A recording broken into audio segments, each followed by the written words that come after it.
Good evening and welcome to SVG-TV's news for Wednesday, April 13th, 2022. I'm Triska Campbell with the details. Before we get into the local news, however, SVG-TV has been experiencing disruption in its service in certain areas. This was caused by an accident that occurred on Tuesday 12th. The service has now been restored and SVG-TV apologizes for any inconvenience caused. Now on to the local news. Two newly retrofitted healthcare facilities were commissioned on Monday, April 11, 2022 in the Southern Grenadines. The Myro Smart Health Center and the Celine Clouden Smart Hospital in Union Island are expected to provide residents with better healthcare services. Delivering remarks at the opening ceremony for the two facilities at the Selina Clouden Smart Hospital in Union Island, representative of the Pan American Health Organization for Barbados and the Eastern Caribbean, Dr. Yeteres Givre, said the facilities will help to provide high-quality health care to residents, especially during times of disaster. These smart facilities are two of the 7 health facilities in St. Vincent and the Grenadines being retrofitted to become safer, greener, and more resilient to natural disasters and climate change. Mr. Prime Minister, ladies and gentlemen, in August 2020, the contractor Franco Construction Limited started the upgrade of these facilities. As you know, it was one of devastating time in our history, the COVID-19 pandemic, and also the Azufre volcano, which is almost now 1 year. The eruption and affecting the environment has stopped or paused the construction work. However, we continued under the guidance and leadership of the government of St. Vincent and the Grenadines and our sponsors and partners today to see these fruitions. Representative of UK Foreign, Commonwealth and Development Office, the FCDO, and resident British Commissioner to St. Vincent and the Grenadines, Steve Moore, said the improvements of the healthcare centres will require careful and timely maintenance in order for them to continue to operate and deliver their services effectively. The programme will be instrumental in supporting the country's efforts to reduce disaster vulnerability of vital public buildings and boost its climate resilience. COVID-19 and the eruption a year ago of La Soufrière volcano has further highlighted the importance of disaster preparedness and contingency measures at health facilities for staff and patients, and reinforced the need for many of the changes made. The improvements will require careful and timely maintenance in order that they continue to operate and deliver their services most efficiently and effectively. I wish to extend a thank you to all the people who have played a role in making this transformation journey a reality, including through the difficult global pandemic. We celebrate the partnership we have with the Ministry of Health and PAHO and trust that you will both continue to be smart champions. And Prime Minister Dr. Alf Gansav said that his government and its partners have been doing a mighty job in the field of health. Praising the achievements made in the local health sector at the opening of the two smart hospitals in the Southern Grenadines on Monday, Prime Minister Dr. Alf Gansav spoke about the other smart healthcare facilities that have been constructed in SVG through the PAHO Smart Hospital project. Is what you call the smart hospital. Just to repeat, the first one was done in Georgetown. And after we did it in Georgetown, we went back and did some repairs in Georgetown. Because we did it in 2013. And when you're on that side of the country, the northeast, the ravages of the wind would mean you have to be doing substantial repairs on an ongoing basis. And you have to build sensitive to the environment. They did Chateaubriand, the Port Elizabeth Smart Hospital in Beckway, the Port Elizabeth Health Center, the Barley Smart Health Center, the Myro Health Facility, which was opened yesterday. And today, of course, the Selena Clouden Smart Hospital. And right now, the project in Georgetown, at Georgetown Clinic, has commenced. That one is $2.7 million. Minister of Health, Wellness and the Environment, Sinclair Prince, said the new facilities constructed or retrofitted under the Smart Hospitals project will be more resilient to natural disasters. Chateaubelair you heard about before, where we did tremendous amount of work. The design included construction of a parapet, resurfacing the roof and waterproofing, increased water storage to 9,000 gallons, installation of a fire alarm system and fire extinguishers, an additional emergency exit. Box drains were constructed around the facility. A room was constructed for storing medical gases. Light fixtures were outfitted with LED lamps to reduce consumption. Georgetown Clinic, where we did work again. And you heard about Georgetown Clinic before. In the center of the island of St. Vincent, the Evesham Health Center, where we established a dialysis center because we had to remove the dialysis services from Georgetown, which had been affected by the eruption of the volcano. Right now, we're doing more work so that we can expand the center in that particular facility. Water assessment and storage. Apart from the works which I mentioned before, the Health Planning Unit in the Ministry of Health, Wellness and the Environment has also been engaged with PAHO in completing a comprehensive assessment of water supply. Minister Prince said the government of SVG is committed to the improvement and expansion of healthcare services in SVG and thanked the PAHO and the FCDO for their continued support towards the development of the health sector. We also are doing a lot of work at the Milton Cato Memorial Hospital. I don't know if you know that we've done a considerable amount of work on the male medical ward. If you go there now, you will see the difference. It has lifted the spirits of the workers, of the health workers there, and of course patients. We will be doing more work. We will be doing some work also on the male surgical ward. And we have already done a lot of work on the outpatient facility.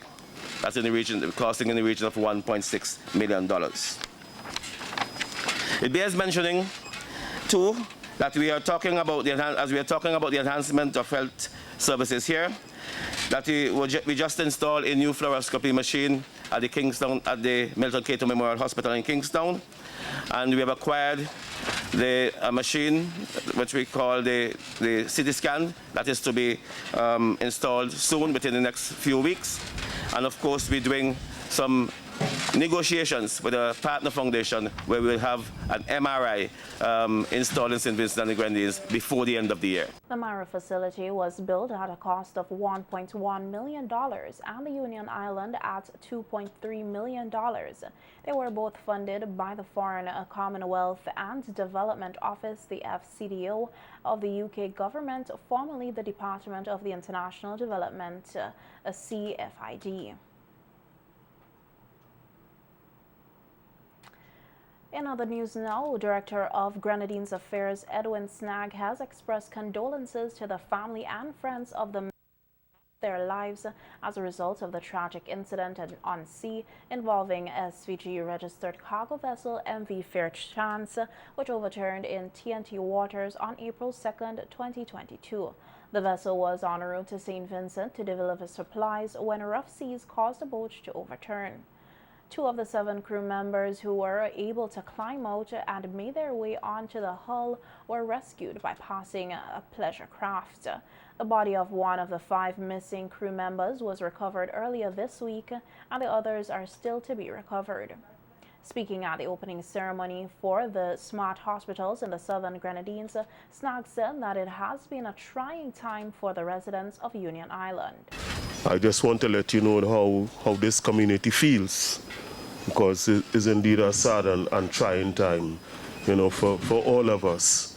In small-knit communities like these, and even though you are having celebratory events and you are having it at a time when it's Easter, yet still there is an underlying ache, a little pain as the thought flow around. And before I invite the Honorable Minister of Health, Wellness and the Environment, I, as Director of Grenadines Affairs, want to express my feelings to all the relatives of these sons of ours. The High Courts today handed down sentences against 3 women who recently accepted the prosecution's offer and pleaded guilty to a lesser charge of manslaughter in the stabbing death of Simona Da Silva of Fairhall on September 4, 2017. Alana Hudson of Camden Park and Taylor Mofford of Belmont were sentenced to 7 years and 6 months, but will only spend a further 2 years, 10 months and 22 days behind bars, having already served 4 years, 7 months and 7 days. Their co-accused Twenicia Oliver of Chapman's received a sentence of 9 years and 9 months. However, her remaining time will be in prison will be 5 years, 1 month, 23 days for her part in the killing. The 3 women were teenagers at the time of the offense and were previously facing a murder charge which carries a more severe penalty if found guilty. Less than a month after the Physical Planning Department rejected the application for the erection of a jetty at Jackson Bay, Prime Minister Dr. Afghan Savs has announced that Cabinet has established a technical committee for the development at Jackson Bay. Speaking on NBC Radio today, Prime Minister Dr. Afghan Savs said the government has been interested in developing the Bukament Bay, Layu and Barley areas. He said the chief surveyor has completed the valuation for a number of plots of land to be purchased as part of the development plans, which will cost the government around $500,000. In this year's budget, Camilo had spoken about the need for us to develop the village in Bukament, in Layu and Barley, as a result of the amount of tourism development taking place now. Yes. On that side of the island. Well, on Wednesday, we approved the go-ahead for the chief surveyor to buy 4 lots of land. He thinks his valuation is that there would be about $500,000, just over $500,000 now. So we give him permission to go and make an offer to the people who own those parcels now. So we will we want to do some things there for the people in the village to make sure that when Sandals developing, the villagers must get a good spin-off now. In this year's budget, Camilo had spoken about the need for us to develop the village in Bukament, in Layu and Barley, as a result of the amount of tourism development taking place now. Yes. On that side of the island. Well, on Wednesday, we approved the go-ahead for the chief surveyor to buy 4 lots of land. He thinks his valuation is that there would be about $500,000, just over $500,000 now. So we give him permission to go and make an offer to the people who own those parcels now. So we will we want to do some things there for the people in the village to make sure that when Sandals developing, the villagers must get a good spin-off now. Apart from employment, no. Prime Minister Gonsalves also said the government wants to see the area improved for residents and visitors to the island. People talk about put a toilet. I mean, we want to do better development than that. You know what I mean? So people could, it could be a good spot for the community, for the people in St. Vincent and the Grenadines, and for visitors from the knock-on effect. When SVG-TV News visited Layu following the announcement for the rejection of the jetty, residents said while they were not opposed to development of the community, they do not want any new structures being erected that would impede access to the beach.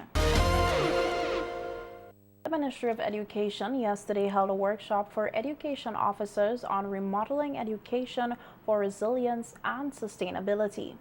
Addressing the opening ceremony at the Sunset Shores Hotel, Aldia Daya said with the areas of study widening to facilitate a modern workforce, students across the country must focus on their studies to maintain healthy grades so that they can have the career they wish for.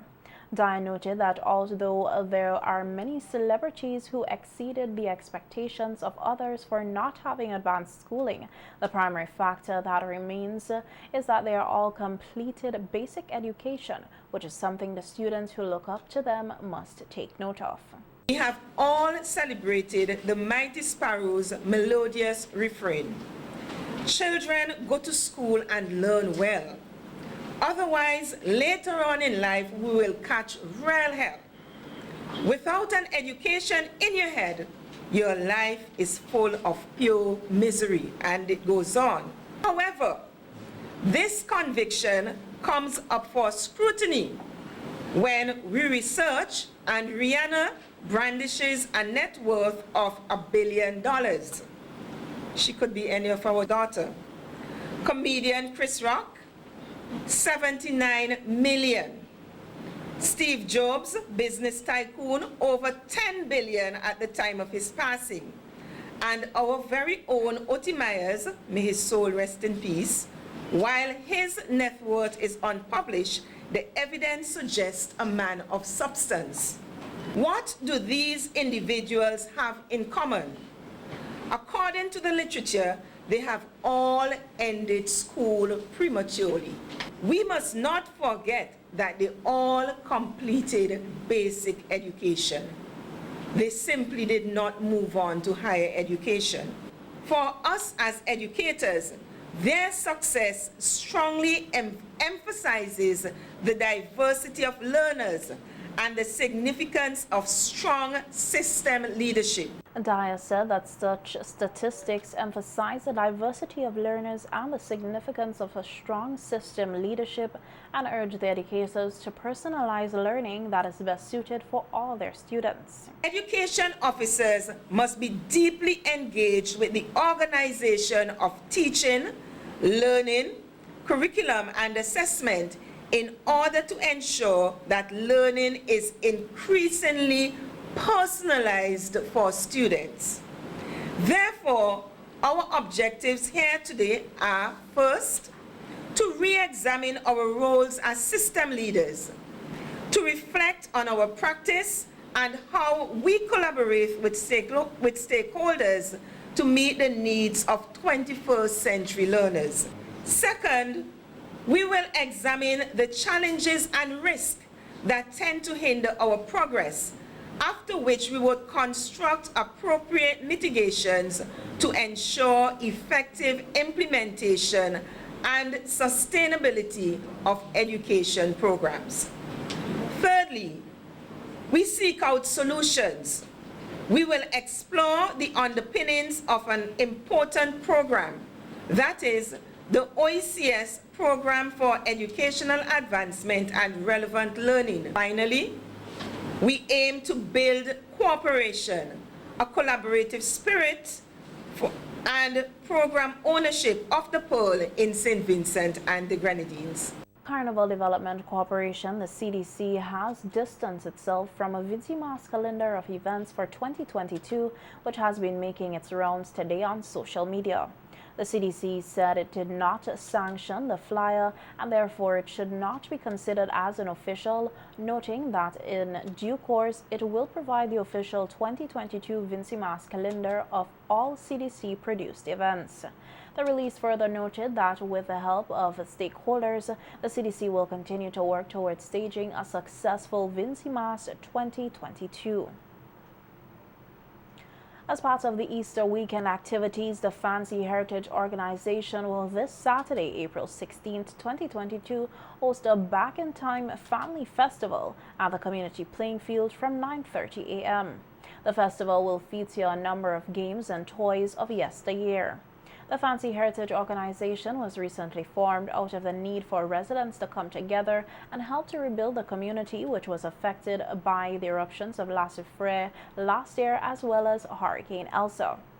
As he extends an invitation to the public to support the Family Back in Time Festival this Saturday, Vice President of the organization, Colbert Bowen, gave an insight on what the group has been up to and its future plans. We saw the need of getting together because when we look at the magnitude of work that we have to do to rebuild the community, we decided we have to form ourselves in a group. And so we form ourselves in a group. And as a matter of fact, we have already been doing a lot of work, cleaning the village, cleaning the beach area, helping with the rebuilding of homes, roofs, repairing roofs. We have other activities planned, program as we looking for funding to get a recreational area down at the beachfront there. We're looking for funding to do that whole area. We're looking for funding to do the trail, Baleine. We're looking for funding to do that, clean up the trail and redo the whole trail. So it's an ongoing.